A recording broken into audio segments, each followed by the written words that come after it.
દબાણો દૂર બેટ દ્વારકા અને ઓખા વિસ્તારમાં ચાલી રહેલા મોટા પાયે ડિમોલિશનનો ત્રીજો દિવસ સમાપ્ત થયો। 3 દિવસની અંદર આશરે 25 કરોડની સરકારી જમીન ખુલ્લી થઈ। 3 દિવસમાં કયા ગેરકાયદેસર બાંધકામો તોડાયા અને બાંધકામો તોડી રાજ્યની સરકાર ભૂમાફિયાઓને શું ચેતવણી આપી છે, શું થયું છે, આવો જોઈએ, જાણીએ, સમજીએ।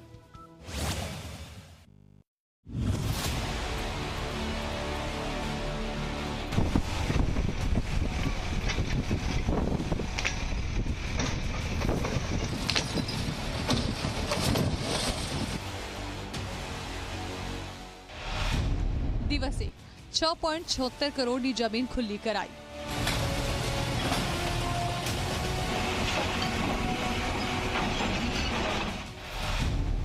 દિવસ 2 8.50 કરોડની જમીન ખુલ્લી કરાઈ।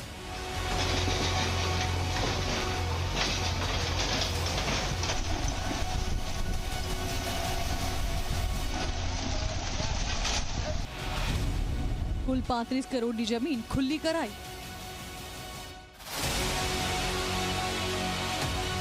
બેટ દ્વારકા અને ઓખા વિસ્તારમાં ચાલી રહેલા મોટા પાયે ડિમોલિશન અભિયાનમાં 3 દિવસનો આંકડો છે।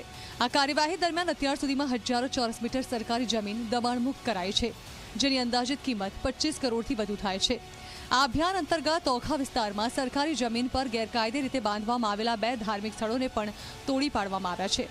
ઓખા વિસ્તારમાં સરકારી જગ્યા પર બનાવવામાં આવેલ હજરત પંચપીર દરગાહ તોડી પાડવામાં આવી, જેને 3 નોટિસ આપવામાં આવી હતી।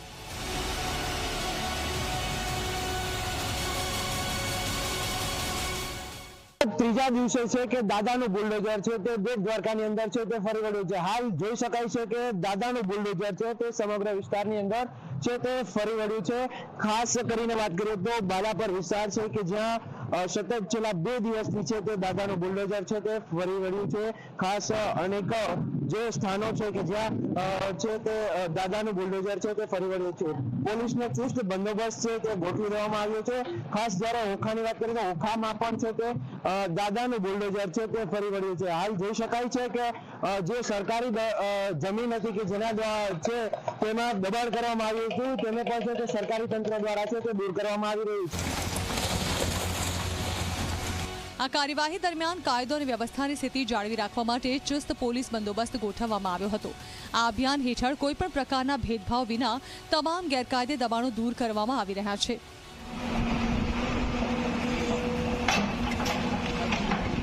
આ સાથે જ તંત્રએ બેટ દ્વારકા રહેણાંક વિસ્તારમાં સરકારી જમીન પર ગેરકાયદે રીતે બાંધવામાં આવેલા કાચા પાકા મકાનો પર બુલડોઝર ફેરવી તોડી પાડ્યા હતા। पंचपीर की दरगाह ही है और काफी पुरानी दरगाह है। गवर्नमेंट के जमीन के ऊपर यहाँ पे इनक्रोचमेंट हुआ है।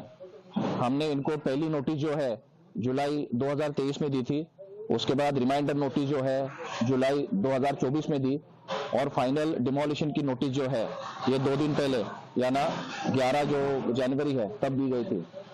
उसके ऊपर भी कोई रिप्लाई ना मिलने के बाद इस जमीन के जो डॉक्यूमेंट्स वो वेरीफाई किए गए हैं और आज हमने यहाँ पर इसको डिमोलिश किया गया है। બેટ દ્વારકામાં દાદાનું બુલડોઝર કાર્યવાહી બાદ હવે સોશિયલ મીડિયા પર ગુજરાતના ગૃહ રાજ્યમંત્રી હર્ષ સંઘવીને ધમકીઓ મળવાની શરૂ થઈ ગઈ છે। સોશિયલ મીડિયા એક્સ હેન્ડલ પર ગેસ્ટ ફ્રોમ માર્સ પર હર્ષ સંઘવીને ધમકી મળી છે। આ પોસ્ટમાં ઓવેસીને પણ ટેગ કરવામાં આવ્યા છે। આ ધમકી મળ્યા બાદ તંત્ર અને પોલીસ તંત્ર એલર્ટ મોડમાં આવી ગયું છે। ઐતિહાસિક મહત્વ ધરાવતા દ્વારકા તેમજ બેટ દ્વારકામાં વધી ગયેલા અનઅધિકૃત બાંધકામ પર દ્વારકા રેવન્યુ તંત્રએ લાલ આંખ કરી અને આયોજનબદ્ધ રીતે કરેલી કાર્યવાહીના અંતે શનિવારે અનિવાર્ય જણાતા વધુ એક વખત બેટ દ્વારકાના બાલાપર વિસ્તારમાં ગેરકાયદે દબાણો દૂર કરવા અંગેની કાર્યવાહી શરૂ કરવામાં આવી હતી।